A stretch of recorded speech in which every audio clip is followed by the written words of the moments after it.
Mereka yang berisiko hipertensi adalah mereka yang punya keturunan dari hipertensi. Jadi genetiknya punya, misalnya.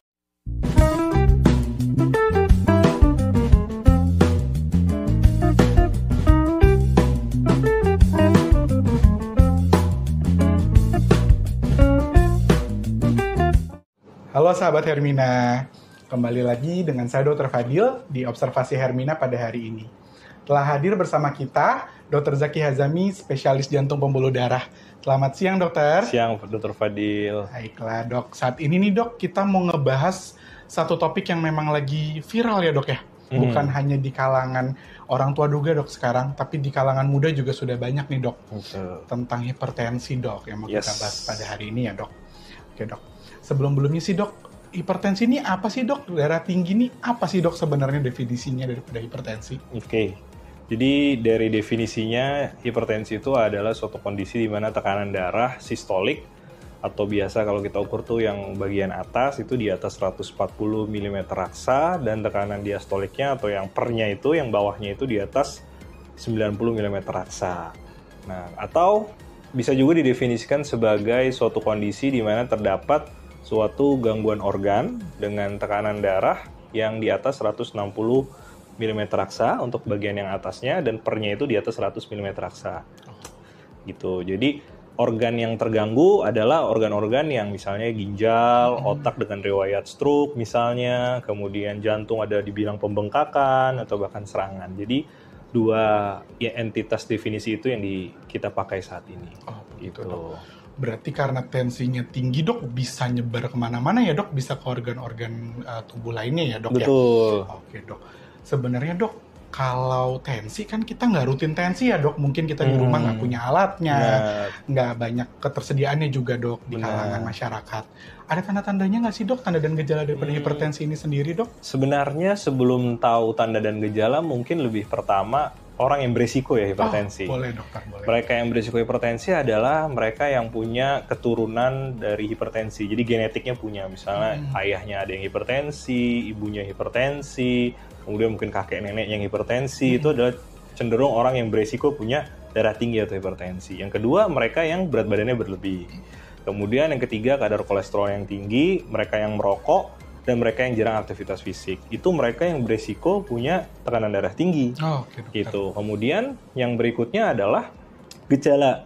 Gejalanya bermacam-macam, dari yang paling ringan sampai yang berat. Dari yang ringan sebenarnya seperti misalnya kok di belakang tengkuk leher sering terasa sakit, pegal, kram, kemudian sampai kepala berdenyut, ya, sampai tanda dan gejala yang cukup berat yang artinya sudah ada komplikasi, misalnya cepet capek, sesak, kemudian nyeri dada, kakinya bengkak, gitu, sampai gangguan kepada penglihatan karena komplikasi bisa ke arah sana. Jadi dari gejala yang ringan sampai gejala yang berat bisa. Oke dok.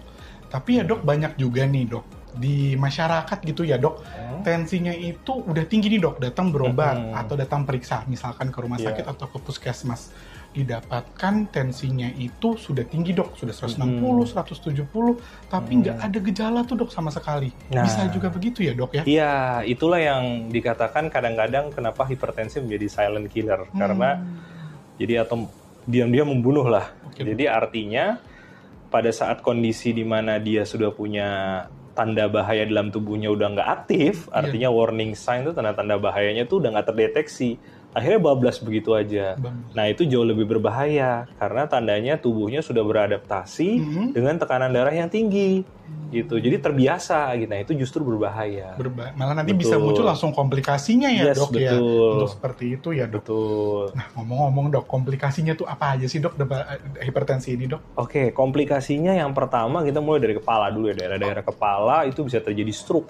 Stroke-nya baik yang penyempitan maupun stroke yang perdarahan, jadi pecah pembuluh darahnya. Kemudian turun ke mata. Mata itu bisa pandangannya kabur. Bahkan sampai daerah optik bagian matanya itu, bagian belakangnya itu lepas, yang kita kenal ablasio retina. Gitu. Kemudian turun lagi ke daerah jantung. Jantungnya bisa menebal sampai nanti membengkak, jadi gagal jantung. Dan juga bisa menyebabkan serangan jantung. Turun lagi ke bawah, dia bisa menyebabkan gangguan di ginjal. Jadi pasien-pasien yang bisa menjadi cuci darah, awalnya cuma gara-gara darah tinggi, kemudian turun lagi ke pembuluh darah yang lain di seluruh tubuh, itu bisa ada gangguan aliran di pembuluh darah kakinya. Jadi sehingga nanti dia bisa terjadi kematian pada otot-otot kakinya, gitu.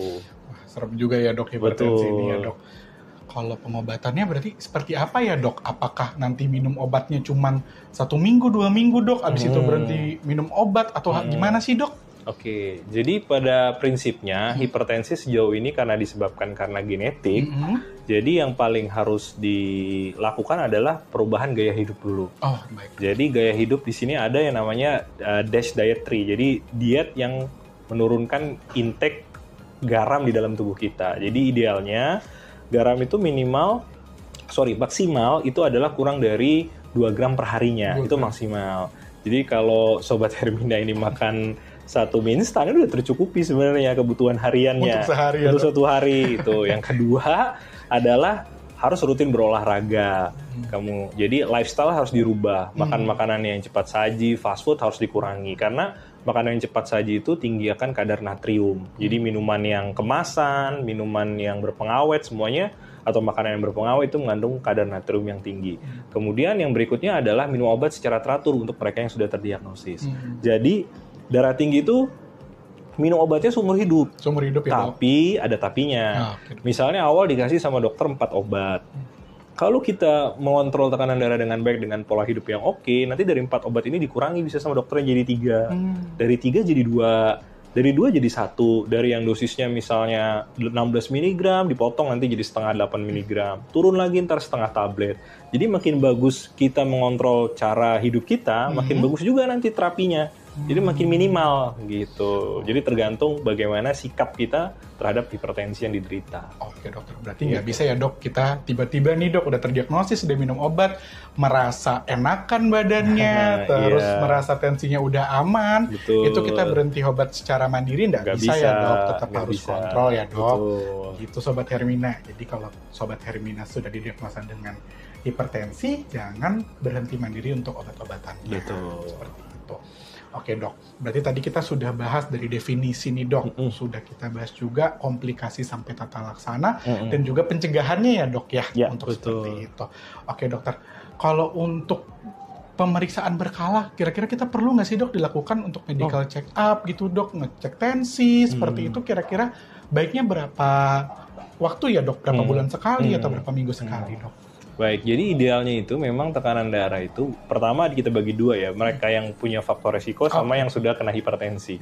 Kalau mereka yang sudah terkena hipertensi, maka dia harus rutin mengecek paling tidak seminggu sekali ke fasilitas kesehatan. Kemudian sebulan sekali datangi dokter. Entah dokter di fasilitas kesehatan primer atau dia kontrol ke rumah sakit untuk mengecek bagaimana sih apakah obatnya itu udah sesuai belum, sudah sesuai dengan target tensi yang ingin dicapai belum gitu, karena ada targetnya, atau malah ternyata terlalu rendah sehingga menyebabkan ada side effect, ada efek samping sehingga dokternya bisa mengurangi efek obat tersebut. Kemudian buat mereka yang belum terkena atau jangan sampai terkena, pertama adalah rutin paling tidak dalam 6 bulan sekali cek tekanan darah. Lebih bagus lagi sebulan sekali dicek tekanan darahnya. Kemudian lakukan medical check up minimal, karena setahun sekali itu minimal dicek sampai ke arah kadar kolesterol, lemak, kemudian kadar gula darah. Jadi dicek secara rutin. Gitu. Siap dokter. Terima kasih banyak dokter untuk infonya.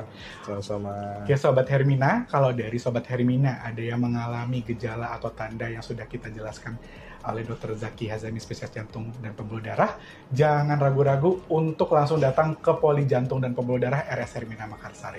Selamat siang Sobat Hermina. Siang.